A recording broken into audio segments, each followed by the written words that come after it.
Hi, everybody. Thanks for joining us tonight. We are here to talk with J. Todd Scott about his new book, Lost River, that just came out today. He has been a federal agent with the DEA for more than 20 years, working cases investigating international maritime smuggling and domestic meth labs, and led a multi-agency strike force dedicated to attacking Mexican cartel smuggling routes.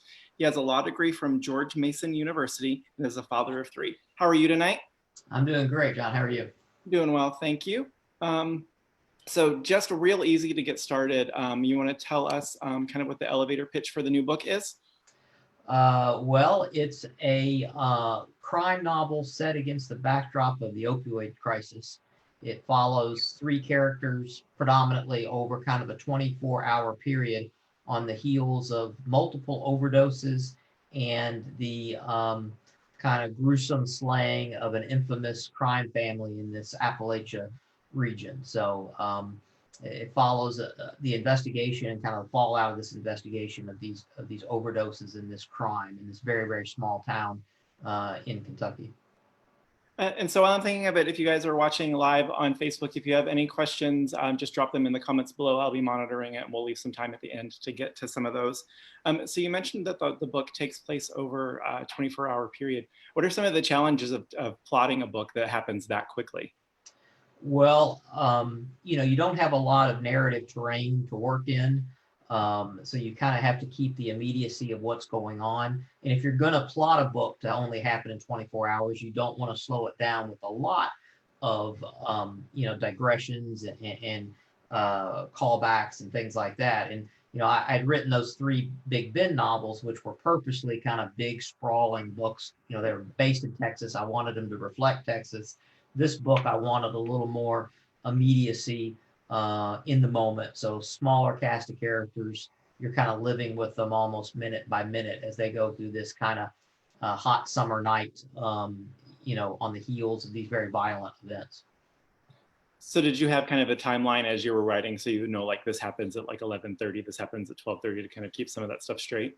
Well, I don't do any sort of outlining at all. So I just kind of start writing and then, fix it in post, right? I go through and then start to map it out after I've written it and see if it all lines up. And narratively, I did something a little unique, which is, the book is kind of broken into three main sections. So it's kind of, the story's kind of passed like a baton from one character to another throughout the night. So that kind of helped me set the stage for what I was doing and kind of keep me on track just by the point of views that I was writing from. So what was it like writing something that was a standalone after having done several books that were part of a series? Did it feel, was it freeing to kind of be able to start with a blank slate, or was it kind of intimidating to know that you had to completely start over? No, it was freeing because, I love the series books and I love returning to characters and watching them grow and kind of exploring their lives as they get older. But, there's certain expectations baked in with the series. There's people want to see certain characters and they want to see certain things happen. So, when you start a standalone book, particularly one that's going to just be in a short amount of time with a small cast of characters, it is freeing to know that you can kind of do whatever you want and tell this one story and encapsulate it and not worry about, setting up a sequel or setting up a third book or a fourth book. That's one of the things that we also say to people all the time. It's always smart to kind of start throwing those standalones in early on in your career so that way people don't get used to like you write this character and that's all they want. If you're able to switch it up early on, people are they get used to knowing like that you're going to be doing other stuff and playing with other things. Right. And the author Cameron Hurley often talks about leveling up your writing. And so I think the only way to do that, to kind of level up and get better, is to challenge yourself.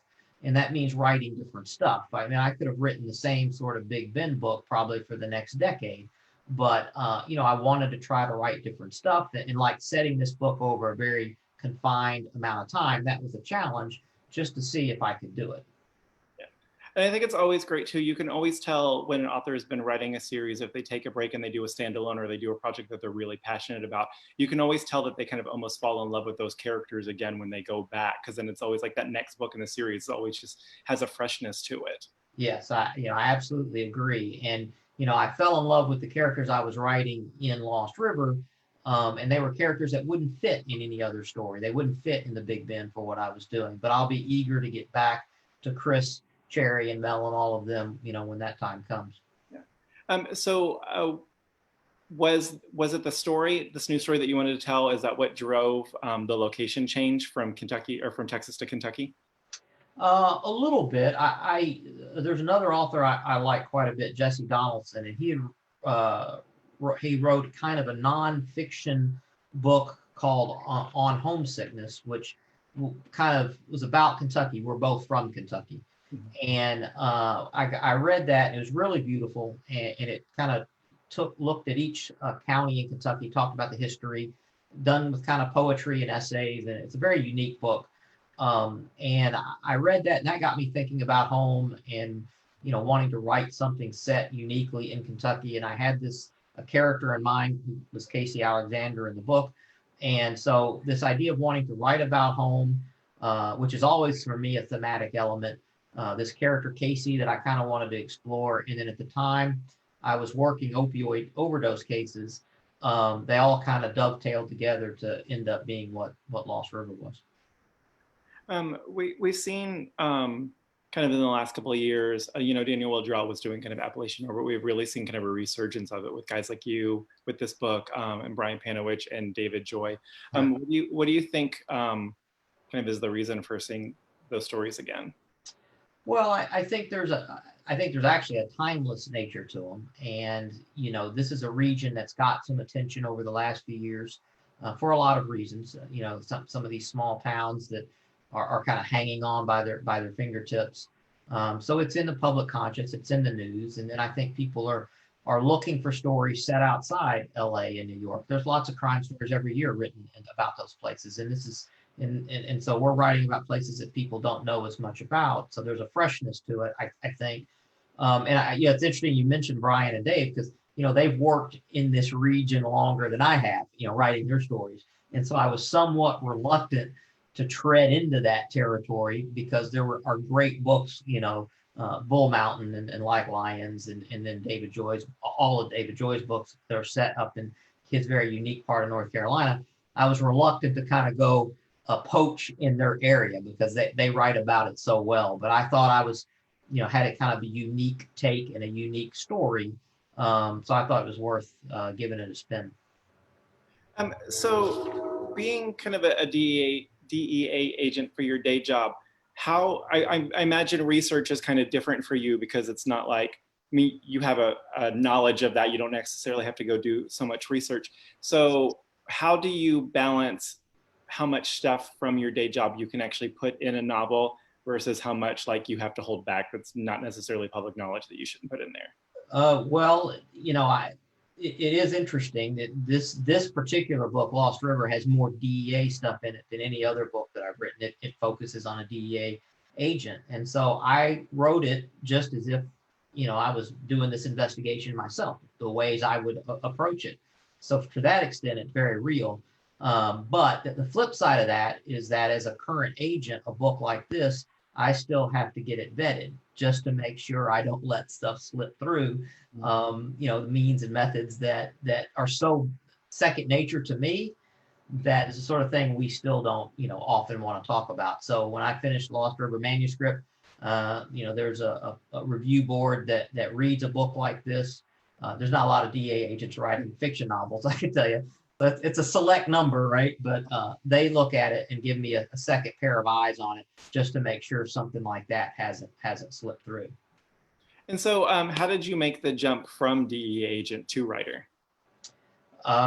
Could be argued. I haven't jumped at all, since I do both every day. I had always had an interest in writing ever since I was, a kid, high school and college. Kind of got sidetracked into this long career I've now had, but never gave up my love of writing. And, a few years back, decided if I didn't do it now, I was never going to do it, and sat down and started writing. I had all these stories and ideas kind of built up over time. And, I got lucky. I sat and started writing, and people responded to it, and have been extremely fortunate to kind of stumble into 4 books here. So I'm very lucky in that regard. So I was reading on your website today that your 4th book was actually supposed to be something completely different. Right. And after you turned it in, you had some conversations with your editor about what to do with it. Can you talk a little bit about that? Yeah, writing is art, but publishing is a business. I think that's probably what I wrote on my website, and you learn that as you get into this. And so the book that that Putnam and I had talked about that I wrote, it's called 13 Days.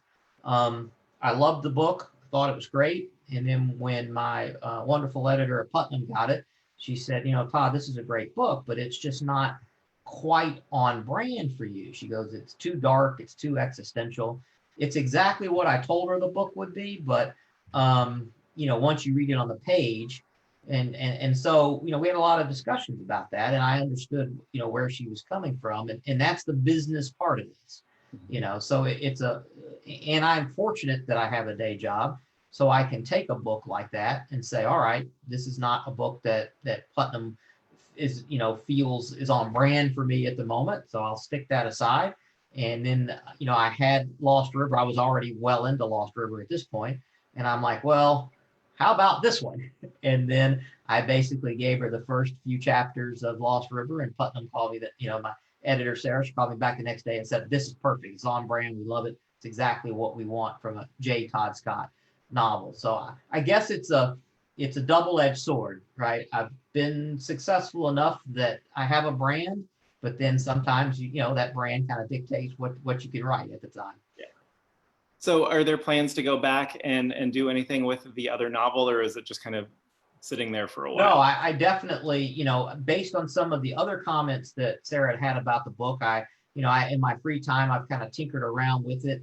I still think it's a great story. I still think it has a home, and I never let something like that die. So the book is completely done, and I've got a couple books like that are sitting in drawers, and so it will find a home. It'll come out. I've talked to my agent about what we can do with it. And even if I just start putting pieces of it up on my website, because I like the story. I think it has, I think other people would enjoy reading it, whether it's a Putnam book or not. I think it's an interesting conversation to have, because I don't think a lot of authors kind of necessarily talk, I think, as candidly as you did in that blog piece about how the difference between being the writer and then being the business side of it. So it was really interesting to kind of get to read your perspective on that. Yeah, and I think that you have to approach this with a certain amount of understanding that building a career is going to be one step forward, 2 steps back, 1 step forward. And you're writing art. I mean, you're publishing business, but you're writing art, and that's subjective. And so, I think you have to be willing, if you're going to take this seriously and do it for a career, you're going to have to be willing to, set something aside if it's not perfect for the moment, if it's not working exactly right. I mean, I've abandoned books that I just didn't think were where I wanted them to be. Maybe I wasn't good enough to write them yet. And so you have to be willing to put that work aside, which is difficult, I think, for a lot of people, and just move on to the next thing. And I have a pretty, short-term memory on this stuff. So once I finish a book on a Saturday, on Sunday, I'm starting a new book, and I'm just as excited about that one as I was the one I was writing. So I don't get my ego is not too wrapped up in it. I just move on to the next one and work harder or try something different. And is that stuff that you hang on to so that way you can potentially revisit it later when you think might be the right time for it? Oh yeah, you hang on to the story as a whole, or sometimes you hang on to characters, or sometimes you just hang on to a scene. I mean, even a book that I know isn't going to work, there are parts of it that I can read and say, wow, this means something to me, or this image works, or this character needs to find a home because I think it's a well-written character. So I think all writers, have that stuff that's kind of, I call it my workbook file. I just stick it all in my workbook file and revisit it occasionally. And, again, sometimes I'm not quite at the level that I want to be to write this. I know it could be a good book if I was a better writer. So I'll make some notes, I'll take a stab at it, then set it aside, and then come back to it a few months or a year later. I'm always trying to get better, looking at writers like David Bryan, Ace Atkins, others who've been at this a while, and seeing what they do that works and trying to incorporate that in my own books. So you mentioned some of our favorites too. So do you read in the crime genre, outside of the crime genre, kind of all over the place for personal reading? Oh yeah, I read it. I read everything. I obviously read a lot of crime writers because I know them, and we kind of talk to each other at events and things at bookstores.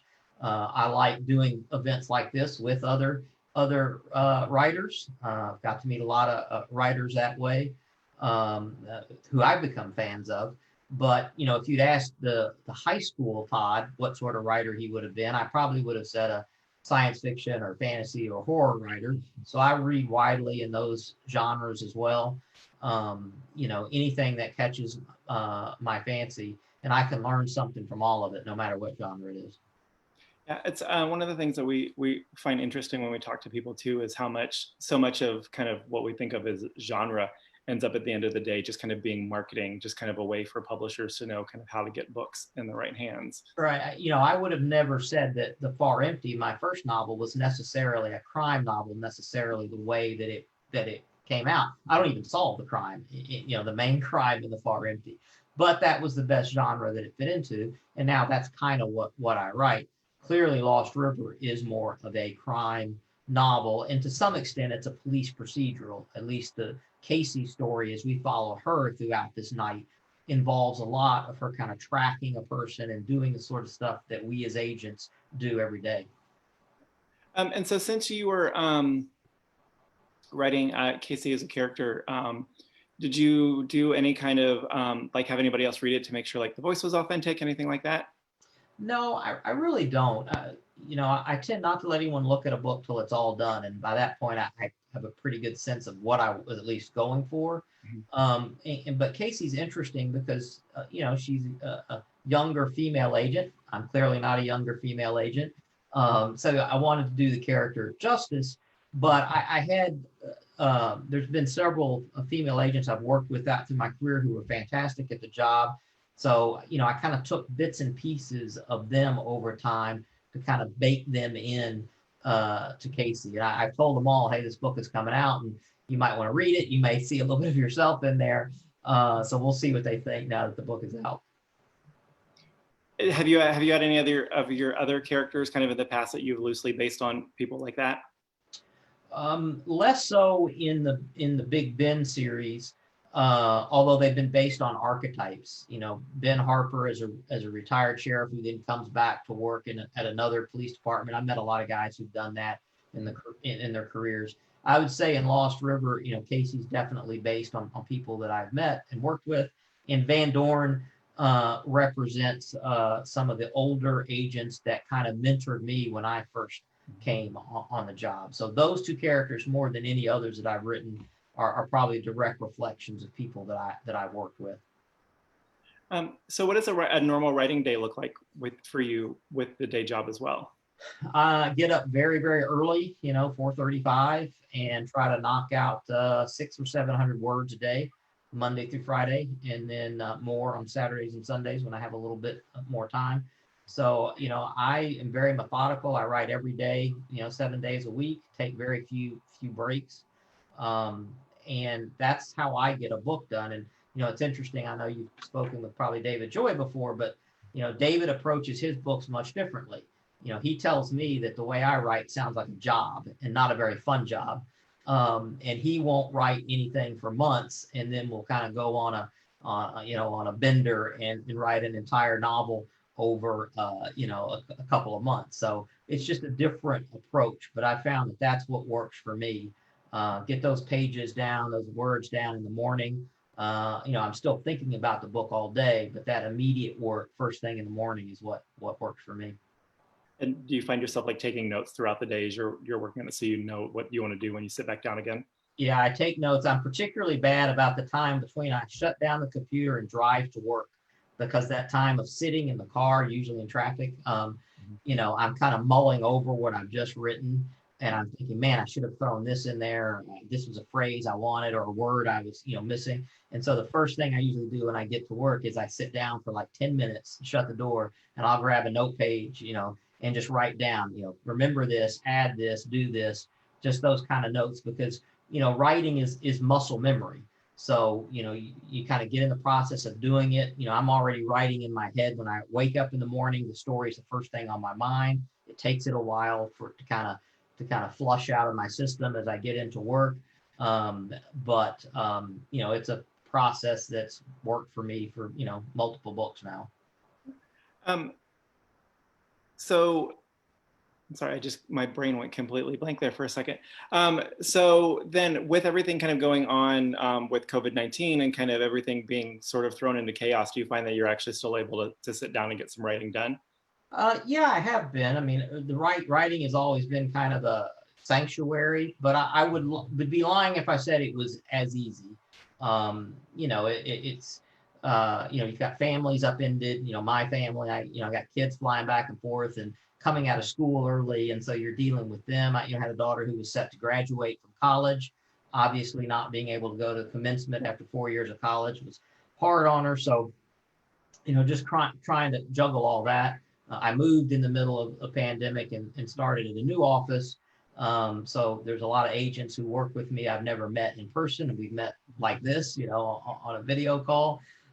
So it's been a little more challenging during this time than at any other time that I've been writing. But, I still find the immediacy of the work and being in the moment, trying to put a story together is still just as fun as it's always been.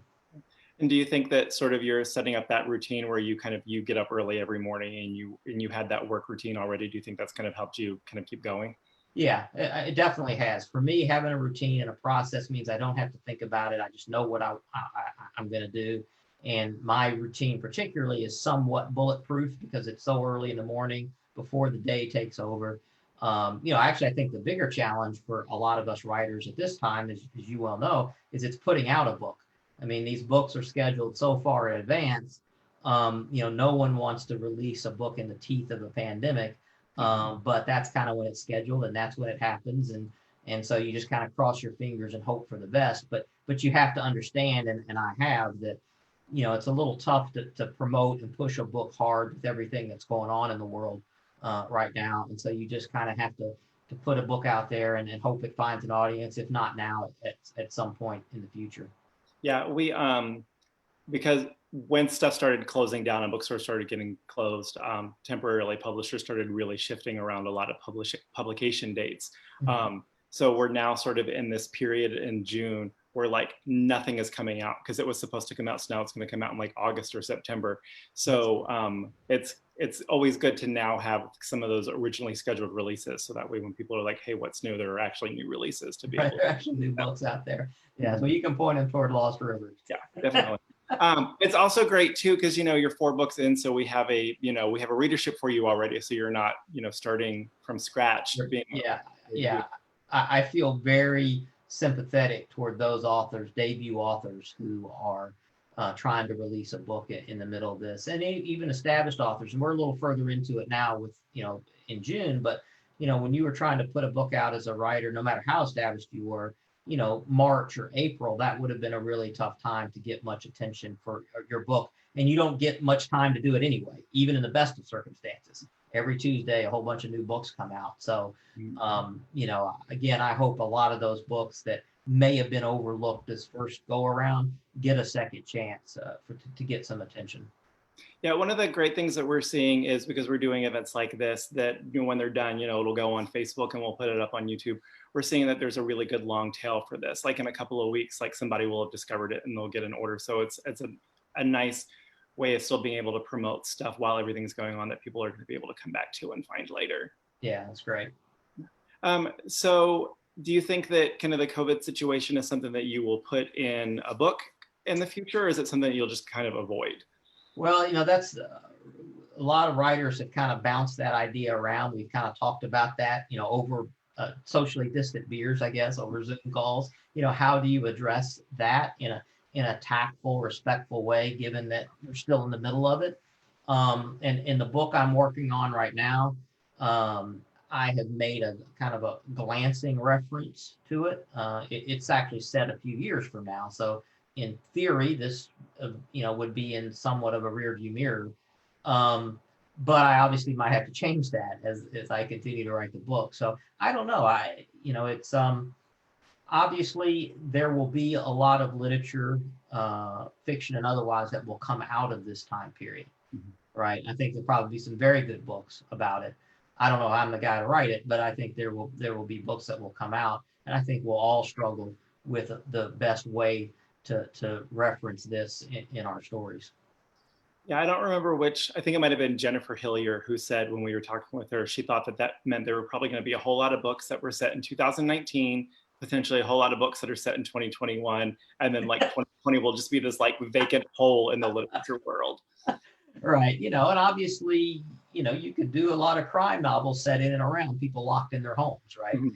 And so there will probably be a best-selling book that will be a crime novel set right in the middle of this pandemic, that reflects what a lot of people have had to struggle with. Yeah, I've got my fingers crossed for a resurgence of the locked room genre, because there's just so much to play with there. It'd be great to see kind of that make a comeback like the Golden Age mysteries. So you and I were chatting about this a little bit before we got started, but what are some things that you've read recently that you loved?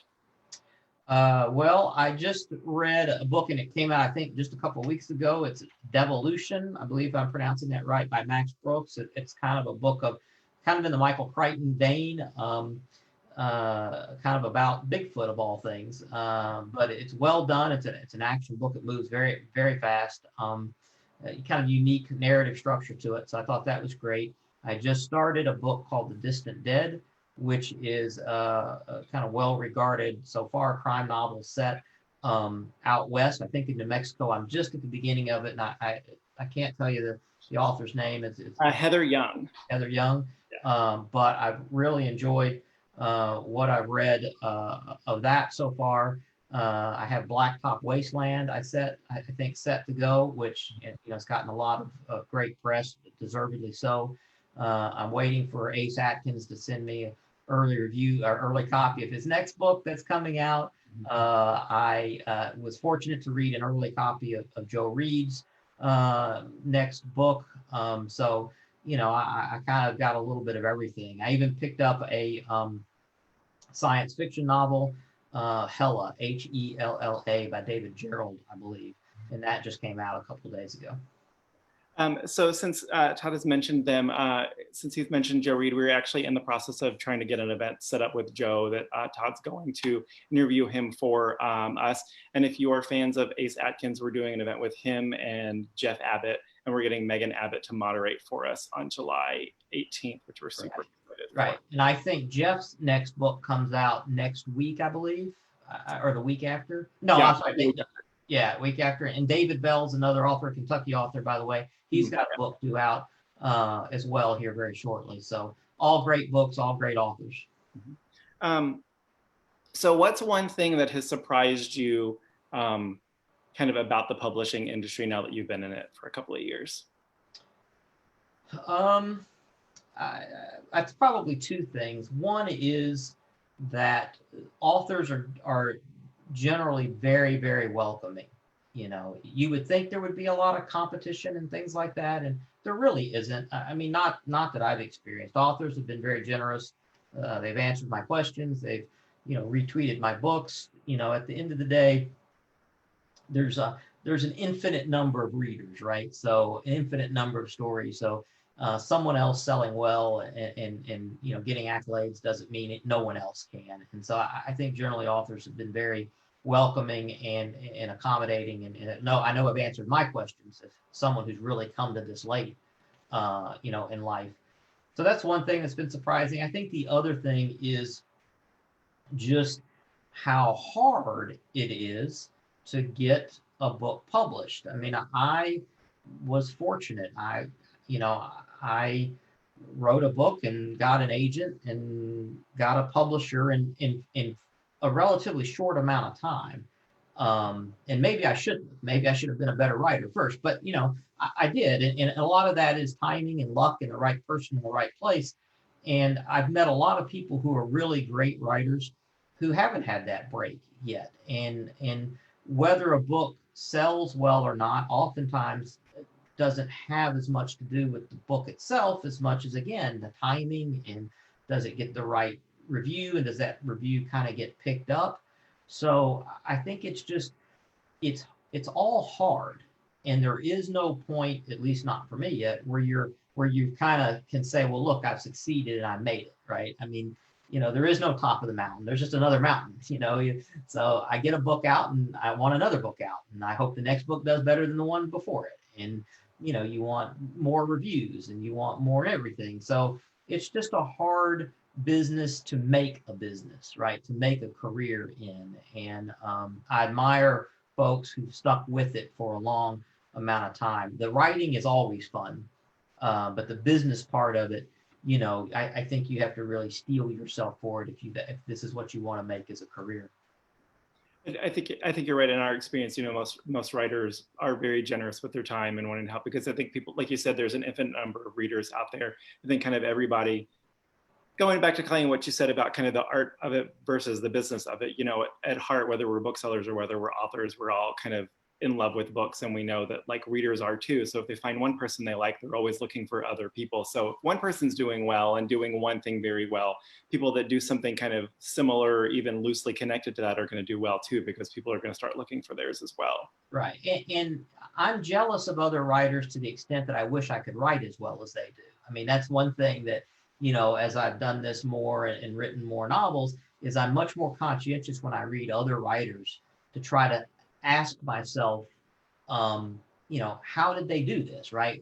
How did this work? Why did they pace it this way? Why did they introduce this character, right? So I tend to find myself doing probably the sort of work I should have done years ago.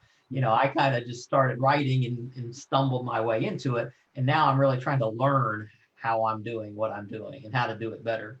Yeah. When I chatted with James Rollins, who was one of the earlier ones that we did these virtual events with, he talked about how he basically kind of took Jurassic Park and like ripped the book apart and was like, okay, this happens at this moment, this is introduced at this moment, and like figured out what like all of the main beats of the story were, and that's kind of where he figured out how to start pacing stuff about those. Right, and that's funny, as I started doing that now that I have 4 books published. Now I go back and look at other authors and say, okay, well, how did that really work?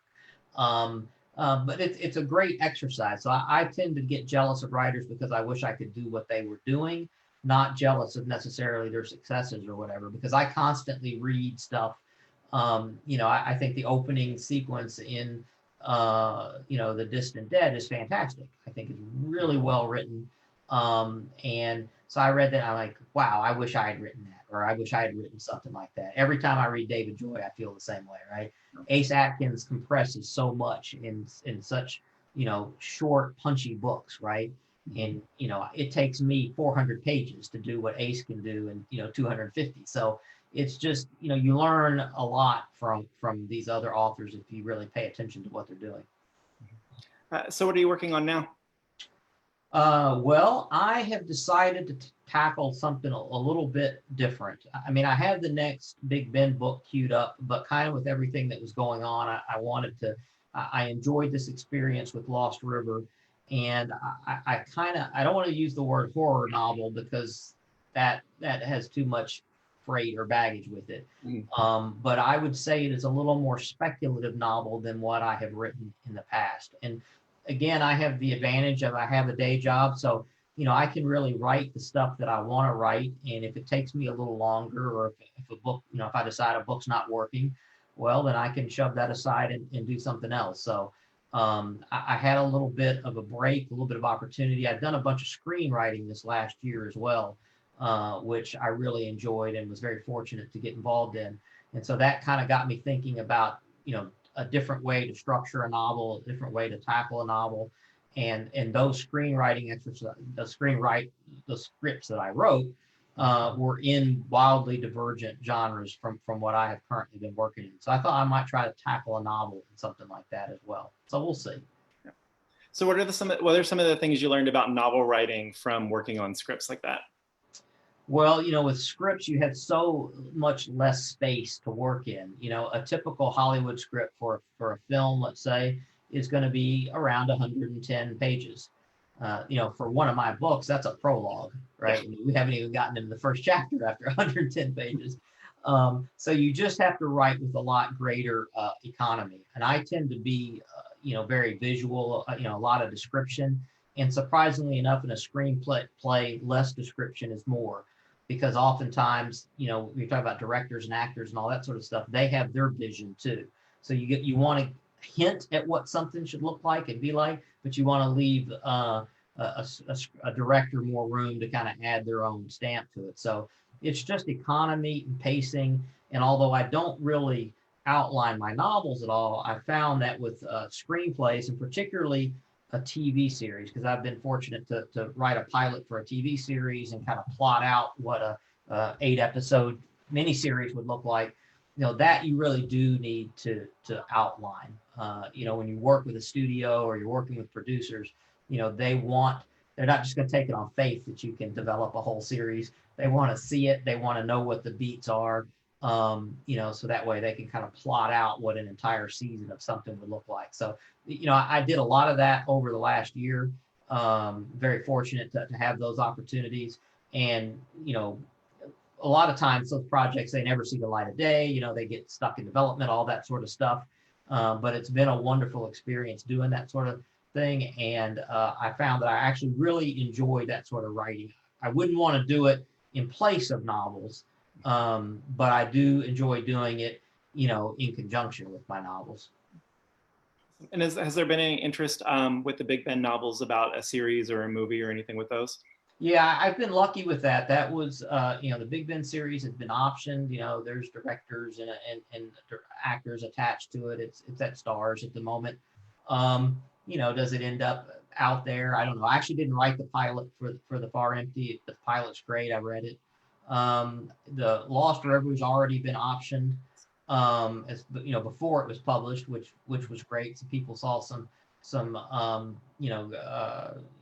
promise in that book. Casey Alexander was a character that a lot of people responded to. So that's already with a production company, and I know the pilot's being written for that. And then an unpublished novel of mine, I said, you never lose anything. I happened to show it to somebody who showed it to somebody else, and that got optioned for a TV series. And then I was actually asked to write that pilot. So I've written that. And that's now out at being looked at by some directors right now. So no, I've been very fortunate with that part of my career. Awesome.